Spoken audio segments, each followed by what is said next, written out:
செய்திகளுக்கு பிரதான அனுசரணை வழங்குவோர் பரேச லாஷப்பல் விடி கேஷ் அண்ட் கேரி காஸ்லே கோனேஸ் விடி சூப்பர் ஸ்டோர்.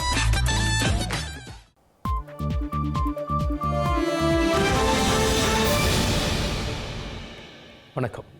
த ஐபிசி தமிழின் செய்தி நேரம். முதலில் தலைப்புச் செய்திகள்.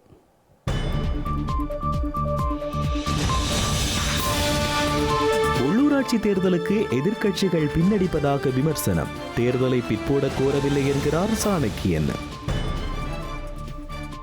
அரியநேத்திரன் நீக்கப்பட்டு சிறிதரன் தக்க வைக்கப்படுவார் என்கிறார் தமிழரசின் தலைவர். சுமந்திரனின் புதிய பொறுப்புக்கு பின்னர் கருத்து. பாதீட்டில் நிவாரணம் இல்லாததால் திடீரென ஏற்றப்பட்ட உணவு விலைகள். இலங்கைக்காக மீண்டும் கூடும் நாணய நிதியம். ஈழத்தமிழர்களின் புகலிட திரைத்துறை ஞானம் பீரிஸ் பரிசில் காலமானார். 83 தனிப்புறா திரைப்படத்தை தயாரித்தவர். தமிழகத்தில் பெண் காவலர் மீது தொடரூந்தில் வன்முறை. சென்னை மின்சார தொடரூந்துகளில் மேலதிக பாதுகாப்பு. ரஷ்ய கோரிக்கைகள் ஏற்கப்படாவிட்டால் உக்ரைனில் அமைதி சாத்தியமில்லை. ட்ரம்புடனான பேச்சுக்கு முன்னர் ரஷ்யா கருத்து.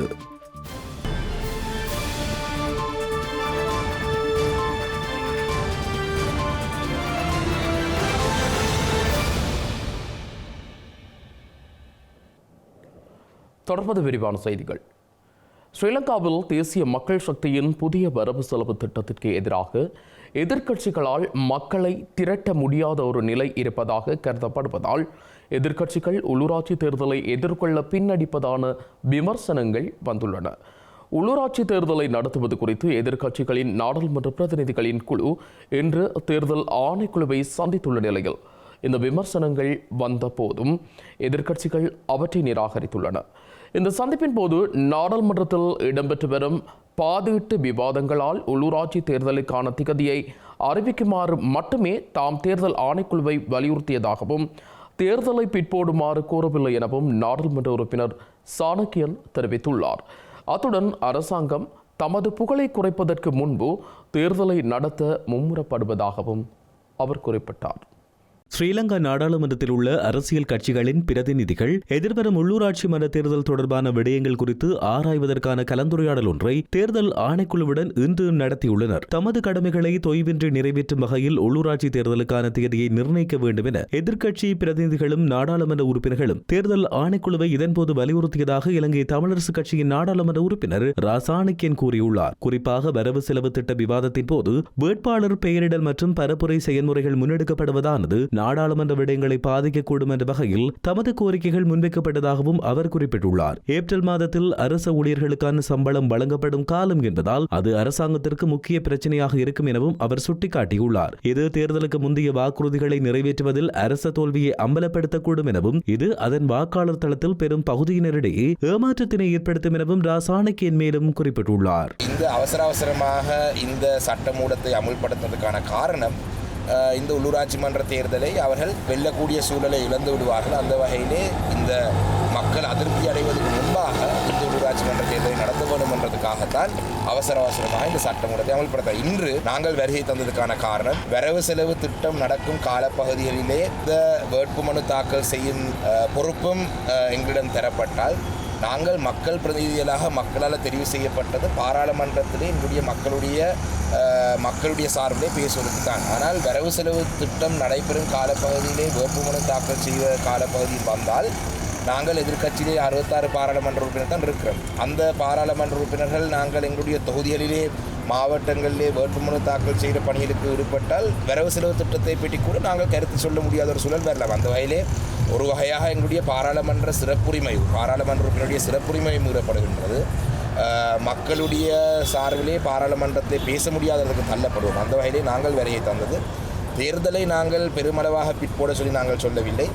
இந்த வரவு செலவு திட்டம் முடிந்த பிறகு வேட்புமனு கோருமாறு தான் நாங்கள் கேட்கிறோம். இதுக்கு பல காரணங்கள் இருக்குது. சித்திரை தமிழ் புத்தாண்டு இருக்கின்றது, ரமதான் வருகின்றது, ஓஎல் பரீட்சை வருகின்றது.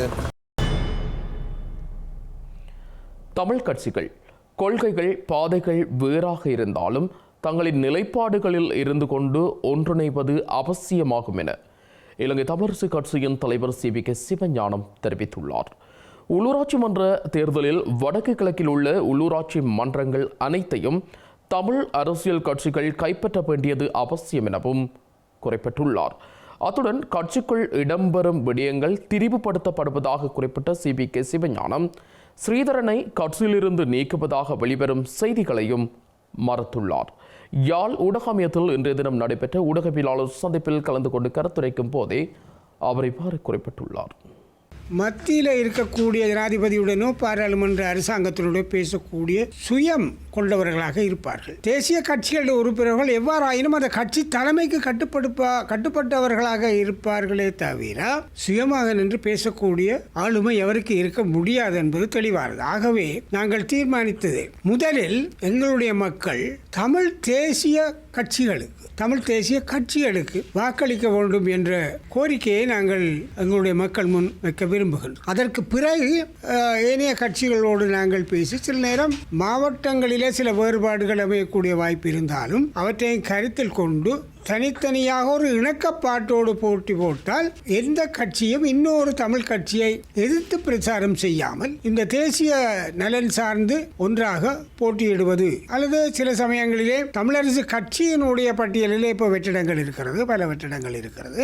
அவை அந்த கட்சிகளுடைய சில வேட்பாளர்கள் நாங்கள் அந்த பட்டியலிலே இணைத்து கொண்டு ஒரு பட்டியலாக இன்னொரு இணைந்த பட்டியலாக 2 பட்டியலிலே போட்டியிட முடியுமா என்பதை நாங்கள் பரிசீலிக்க வேண்டும் என்றும், ஆக முக்கியமானது தமிழ் தேசியம் என்ற நிலைப்பாடு இந்த உள்ளூராட்சி மன்றத்திலே மக்கள் முன் கூட்டாக முன்வைக்க வேண்டும் என்றதும் நான் எதிர்பார்க்கிறேன். மிக அண்மை காலத்தில் எல்லா தமிழ் தேசிய கட்சிகளை சார்ந்தவர்களும் இந்த கருத்தை அனுசரித்து ஒரு ஊடக சந்திப்பிலே ஒருமித்த கருத்தை தெரிவிக்கக்கூடிய சூழலை ஏற்படுத்த முயற்சிகள் எங்களாலே இப்பொழுது எடுக்கப்படுகிறது. கூட்டாக எதிர்கொள்வது என்பதுதான் எங்களுடைய.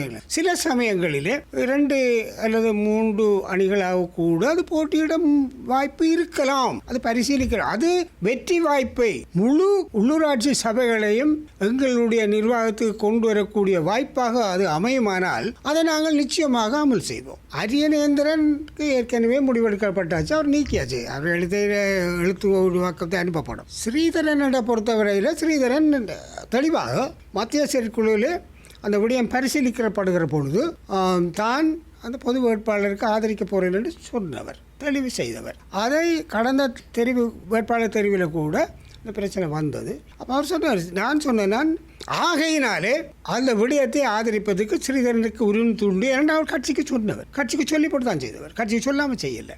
ஆகவே மற்றது ஸ்ரீதரனை இதை நான் கட்சியிலேயும் சொல்லியிருக்கேன்.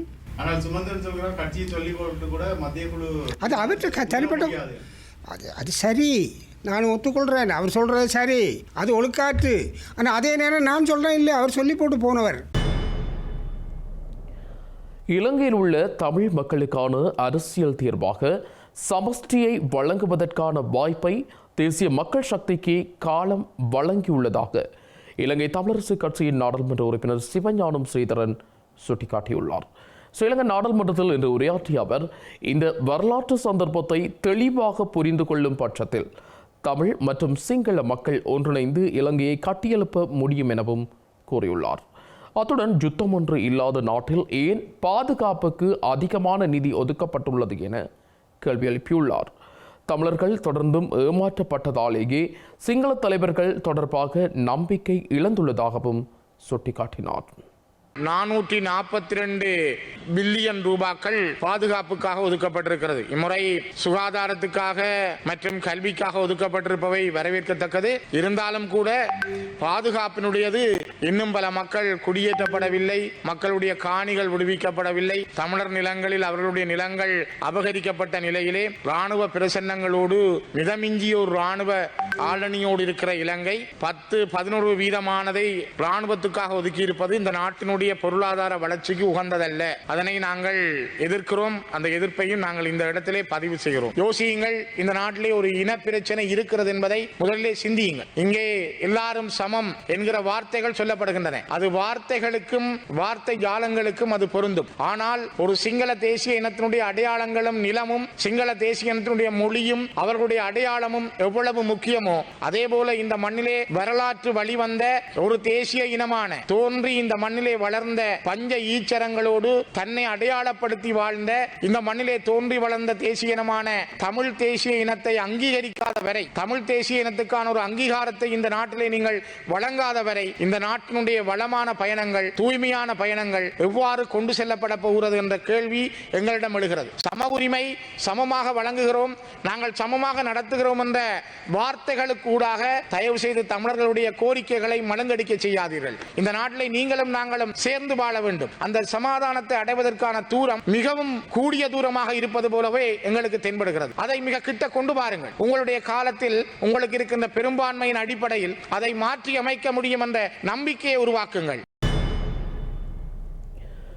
இந்திய கடற்றொழிலாளர்களின் அத்துமீறிய கடற்றொழில் நடவடிக்கையால் தாயக கடற்றொழிலாளர்கள் பாதிக்கப்பட்டு வரும் நிலையில் அதனை பயன்படுத்தி சீனா இந்திய தேசிய பாதுகாப்பிற்கு அச்சுறுத்தல் விடும் வகையில் தம்மை பயன்படுத்துவதற்கு இடமளிக்க மாட்டோம் என யாழ் மாவட்ட கடற்றொழிலாளர் கிராமி அமைப்புகளின் தலைவர் செல்லத்துறை நற்குணம் தெரிவித்துள்ளார். இந்தியா தொப்புள் கொடி உறவாக காணப்படுவதால் இந்தியாவின் பாதுகாப்பிற்கு அச்சுறுத்தலாக இலங்கை கடலை பயன்படுத்த அனுமதிக்கப் போவதில்லை எனவும் அவர் மேலும் தெரிவித்தார். யாழ்ப்பாணத்தில் உள்ள யாழ் மாவட்ட கடற்றொழிலாளர் கூட்டுறவு சமாசத்தில் இன்றைய தினம் நடைபெற்ற ஊடக சந்திப்பின் போதே செல்லத்துறை நற்குணம் இவ்வாறு தெரிவித்தார். அண்மையில் எங்களுடைய கஷ்டம் நிலைமையை கருதி சீன தூதுவருடைய உதவியாளர்கள் இங்கே வந்திருந்த நேரம் அவர்களை சந்தித்து எமது கஷ்ட நிலைமையை கூறியதும் அத்துடன் எமக்கு அவர்கள் ஏற்கனவே 2001 அதுக்கு பின்னாலேயும் பல உதவிகள் செய்திருக்கிறார்கள். வலைகள் கிடைத்திருக்கின்றன, எண்ணெய் உதவி செய்திருக்கிறார்கள், பொறுத்து வீடு கிடைத்திருக்கின்றது. அப்படி பல உதவிகள் செய்த காரணத்தினால் அவர்களுக்கு ஒரு நன்றி கூறும் முகமாக அவர்களை சந்தித்தோம். அந்த வகையிலே எமது இந்திய ரோலர்கள் அத்துமுறை வருவது பற்றியும் அந்த இடத்திலே பேசப்பட்டிருந்தது. ஆனால் என்ன இருந்தாலும் அவர்கள் இந்திய மக்கள், தென்னிந்திய மக்கள், தென்னிந்திய மீனவர்கள் எமது தொப்புள் கொடி உறவாக இருக்கின்ற காரணத்தினால் நாங்கள் அவர்களை இங்கே எமது வயிற்றில் அடிக்கக்கூடிய தொழிலை செய்வதற்கு நாங்கள் அனுமதிக்க மாட்டோம். இருந்தாலும் இந்த சீன நாட்டின் அச்சுறுத்தல் இந்திய நாட்டு மீனவர்களுக்கோ இந்திய நாட்டுக்கோ பிரச்சனையாக இருக்குமா இருந்தால் எந்த வகையிலும் இந்த விடயத்துக்கு நாங்கள் துணை போக மாட்டோம் என்பதை நாங்கள் உறுதிபட கூறக்கூடியதாக இருக்கின்றது. என்ன இருந்தாலும் அவர்கள் எங்களின் அண்மையிலே இருக்கின்ற நாடு, அவசரத்துக்கு அவர்களை நாடி நாங்கள் செல்கின்றோம். ஆனால் எங்களுடைய வயிற்றிலே அடிப்பதற்கான தொழிலை செய்வதற்கு நாங்கள் எப்போதும் அனுமதிக்க மாட்டோம். ஆனால் அவர்களுடைய அரசியலுக்கோ இல்லாட்டி அவர்களுடைய நாட்டுக்கோ சீனாவினால் ஏதாவது அச்சுறுத்தல் வருமா இருந்தால் அதற்கு நாங்கள் துணை போறதுக்கு நாங்கள் தயாராக இல்லை.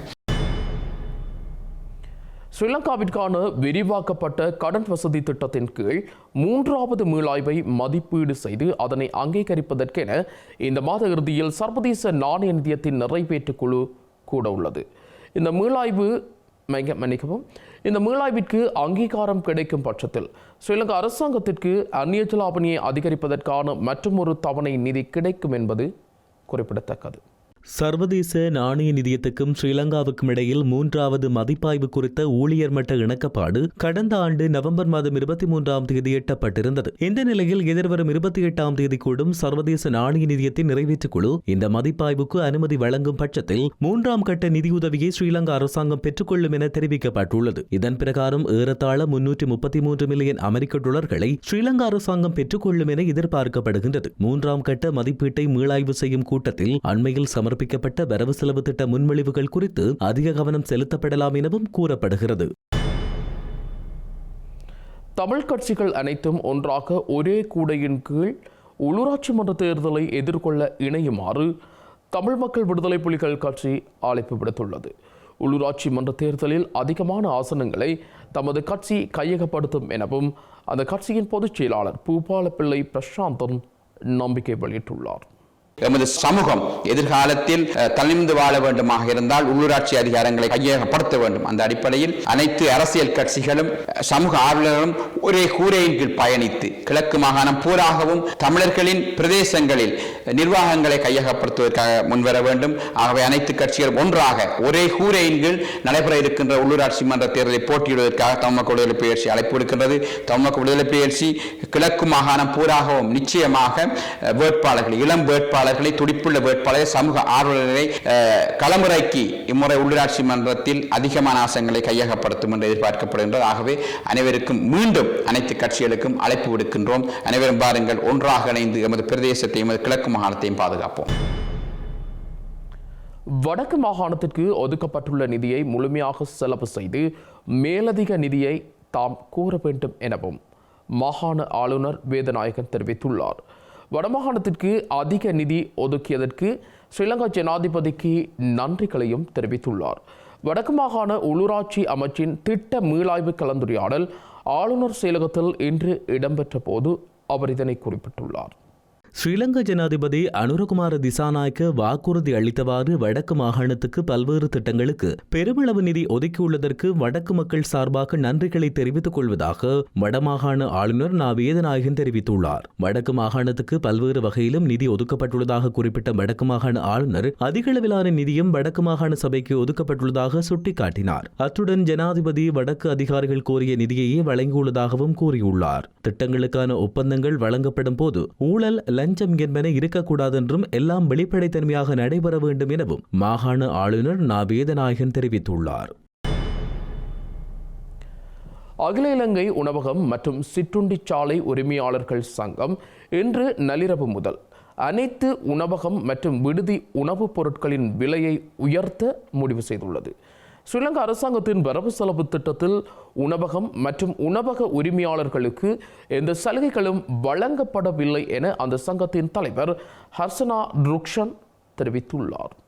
ஒரு கோப்பை தேநீரின் விலை 5 ரூபாவினாலும் பால் தேநீரின் விலை 10 ரூபாவினாலும் இன்று நள்ளிரவு முதல் அதிகரிக்கப்பட உள்ளதாக அகில இலங்கை உணவக மற்றும் சிற்றுண்டிச்சாலை உரிமையாளர்கள் சங்கம் தெரிவித்துள்ளது. அதேபோல பிரைட் ரைஸ் மற்றும் கொத்து ஆகியவற்றின் விலைகளும் தலா 30 ரூபாவால் உயர்த்தப்பட உள்ளதாக சங்கத்தின் தலைவர் கர்ஷன ருக்ஷன் கூறியுள்ளார். ஏனைய சிற்றுண்டியின் விலை 10 ரூபாவால் அதிகரிக்கப்பட உள்ளதாக அவர் குறிப்பிட்டார். உப்பின் விலை 200 ரூபாவாகவும், முட்டையின் விலை 35 ரூபாவாகவும், 1 கிலோ இறைச்சியின் விலை 1000 ரூபாவாகவும் உயர்வடைந்துள்ளதாகவும் கர்ஷன ருக்ஷன் கூறியுள்ளார். தேங்காயின் அதிகபட்ச விலையானது 220 ரூபாவை எட்டியுள்ள போதிலும் இந்த பொருட்களின் விலையை குறைக்குமாறு ஜனாதிபதியை தாம் கோரவில்லை என அவர் குறிப்பிட்டார். துரதிர்ஷ்டவசமாக நாட்டில் உள்ள உணவகங்கள் மற்றும் சிற்றுண்டிச்சாலைகளின் பாதுகாப்புக்கு எந்தவொரு ஆதரவும் வழங்கப்படுவதில்லை எனவும் அகில இலங்கை உணவகம் மற்றும் சிற்றுண்டிச்சாலை உரிமையாளர்கள் சங்கத்தின் தலைவர் கர்ஷன ருக்ஷன் மேலும் கூறியுள்ளார்.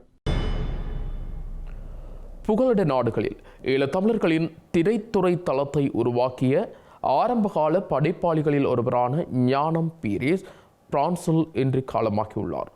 1983 ஆண்டில் தனிப்புறா என்ற முழுநீள திரைப்படத்தை தயாரித்து இயக்கியதன் மூலம் புகலிட நாடுகளில் ஈழத்தமிழர்களின் திரைத்துறையை ஆரம்பித்த பெருமைக்குரியவராக ஞானம் பீரிஸ் இருந்தார். ஞானம் பீரிஸின் மறைவை அடுத்து அவருக்குரிய இரங்கல் செய்திகள் வெளியிடப்பட்டு வருகின்றன. இந்த நிலையில் இலங்கையில் இசை ஆளுமைகளில் ஒருவராக கருதப்படும் அருந்ததி ஸ்ரீரங்கநாதனின் மரணத்திற்கும் இரங்கல் தெரிவிக்கப்பட்டுள்ளது. இலங்கை ஒலிபரப்பு கூட்டுத்தாபனம் தமிழ் சேவையின் பணிப்பாளராக கடமையாற்றி ஓய்வு பெற்ற அருந்ததி ஸ்ரீரங்கநாதன் ஆஸ்திரேலியாவில் வசித்து வந்த நிலையில் அங்கு காலமாகியிருந்தார். சட்டவிரோதமாக பொருத்தப்பட்ட வாகனத்தை வைத்திருந்த குற்றச்சாட்டில் முன்னாள் புத்தளம் மாவட்ட ஐக்கிய தேசிய கட்சியின் நாடாளுமன்ற உறுப்பினர் சாந்த சிசிர குமார அபேசேகர மற்றும் அவரது மகன் ஆகியோர் கைது செய்யப்பட்டுள்ளனர். சட்டவிரோதமான சொத்துக்கள் விசாரணை பிரிவினால் இருவரும் கைது செய்யப்பட்டுள்ளதாக தெரிவிக்கப்பட்டுள்ளது. இலங்கையில் அரசு மருத்துவமனைகளில் அறுவை சிகிச்சைகளுக்காக காத்திருக்கும் நோயாளர்களின் எண்ணிக்கையை குறைக்க நடவடிக்கை மேற்கொள்ளப்பட்டுள்ளது. இதற்கான குழு ஒன்றும் அமைக்கப்பட்டு ஆராயப்பட்டு வருகின்றது.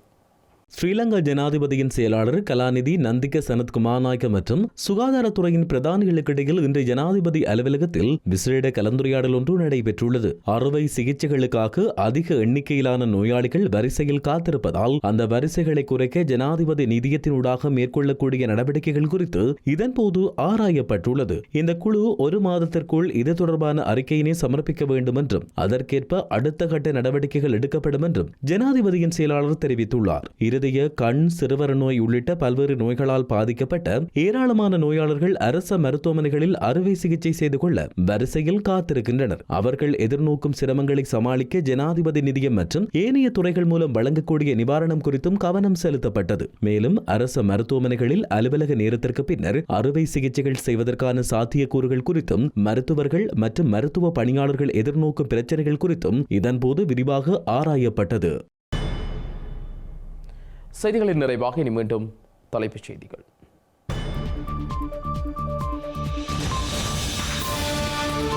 உள்ளூராட்சி தேர்தலுக்கு எதிர்க்கட்சிகள் பின்னடிப்பதாக விமர்சனம். தேர்தலை பிற்போட கோரவில்லை என்கிறார் சாணக்கியன்.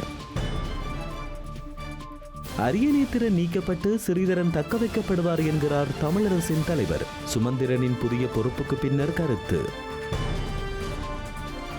பாதீட்டில் நிவாரணம் இல்லாததால் திடீரென ஏற்றப்பட்ட உணவு விலைகள். இலங்கைக்காக மீண்டும் கூடும் நாணய நிதியம். ஈழத்தமிழர்களின் புகலிட திரைத்துறை ஞானம் பீரிஸ் பரிசில் காலமானார். 83 தனிப்புறா திரைப்படத்தை தயாரித்தவர். தமிழகத்தில் பெண் காவலர் மீது தொடரூந்தில் வன்முறை. சென்னை மின்சார தொடரூந்துகளில் மேலதிக பாதுகாப்பு. ரஷ்ய கோரிக்கைகள் ஏற்கப்படாவிட்டால் உக்ரைனில் அமைதி சாத்தியமில்லை. ட்ரம்புடனான பேச்சுக்கு முன்னர் ரஷ்யா கருத்து.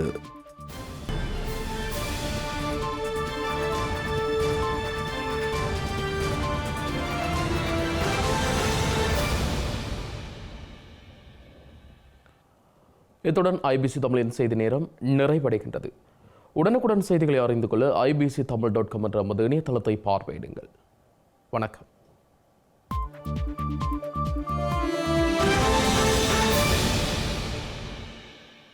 இல்லத்தரசிகள் எப்பொழுதும் உச்சரிக்கும் பெயர்கள் விடி கேஷ் அண்ட் கேரி, விடி சூப்பர் ஸ்டோர். இல்லங்கள் தோறும் சுவையான உணவு வகைகள் தயாரிக்க தேவையான அனைத்து பொருட்களும் ஓரிடத்தில் ஒரே நேரத்தில் தெரிவு செய்யலாம். சமையல் அறைக்கு தேவையான சமையல் பாத்திரங்கள், கிரைண்டர், மிக்சர், மரக்கறி வகைகள், கடல் உணவுகள், அரிசி முதல் அத்தனை தானிய வகைகளும் மலிவு விலைகளில் கிடைக்கின்றன. விஜயம் செய்யுங்கள். விடி கேஷ் அண்ட் கேரி, 1115 ரோக்காய், பாரிஸ் 10, லா ஷப்பல்.